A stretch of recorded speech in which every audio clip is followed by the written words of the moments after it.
So hi everyone, I'm John Thornton, applications engineer, and we're going to talk today about a lot about probes. So there's a lot to talk about with probes. So first section here will be about how to select a probe, what things are important when you are considering the probe that you're trying to use for a specific experiment. So a couple things that kind of right at the beginning, terminology wise. We use the word probe to describe the entire package, which would be your substrate, kind of looking at the bottom left here. Substrate, which could be silicon or some other material, and then the cantilever hanging off of it, and then the tip makes up the entire probe.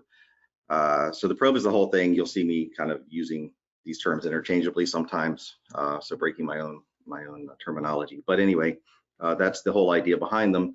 And the probes are quite small. We make quite a variety of different types of probes. There's a nice image here at the top comparing it to the size of a human hair. So human hair is about 80 microns in width. And you can see these probes are on that order or smaller. And so to me, it's still pretty amazing. We can make these in batch quantities with all these different shapes and properties to them. One of the longer probes that we have, this is a 300 micron bar here, and I'm going to bring up my little pointer. So we have a 300 micron scale. So this is a silicon nitride probe. It's one of the softer probes that we make, a low spring constant. So you can see this one's quite long compared to the other ones. This is a typical tapping mode probe. This is a silicon probe, and it's about 125 microns long, but it's narrower than the human hair. And then we make all sorts of other ones. This is a ScanAssist Air, another silicon nitride probe. Actually has a silicon tip. It's a combined material probe. And then we have these fast scan probes, which are designed to be quite small. And we'll have different types of shapes. This little fast scan D is a paddle-shaped probe for imaging in liquid. So there's quite a variety of different things that we have here, and things to consider when you are determining what probe to choose. Will depend on how it's designed. The width, the length, the thickness of the probe will determine things like the spring constant, the resonant frequency of the cantilever, and its deflection sensitivity, which is basically the number of nanometers it measures in the photo detector per volt. So you can increase your sensitivity depending on how you design that probe.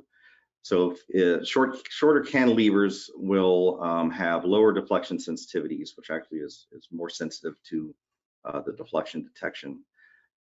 If you're imaging in liquid, the smaller cantilevers will have less drag, hydrodynamic drag in the liquid. And also you want to make sure you're using a spot size which is not overwhelming the probe, which we can adjust in some of the tools.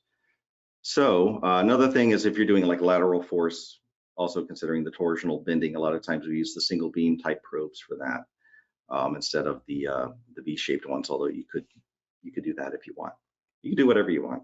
So another thing to consider is what mode are you running? There's not one probe that works in every mode, so you would often choose different ones. If you're doing contact mode where the tip's in contact the whole time, and scanning across the surface while in contact, you tend to use a lower spring constant. The spring constant will determine how much force you're applying, generally speaking. So you would use a spring constant that is below 1 Newton per meter. If you're in tapping in air, you would tend to use cantilevers that are stiffer and have high resonant frequencies. The stiffness basically allows the tip to pull away from the surface because you're tapping on the sample, and you need to break free from the fluid layer on the sample surface. So we tend to use stiffer probes for tapping in air. We also will use kind of more moderate spring constants, more medium spring constants if we are, for different types of applications. For instance, if you want to maybe image with a little less force in tapping mode, then you could use a spring constant down to 5 newtons per meter, or maybe even a little less than that. In order to do that. Also, if you're doing phase imaging, one factor that affects the phase image is the amount of force you're applying.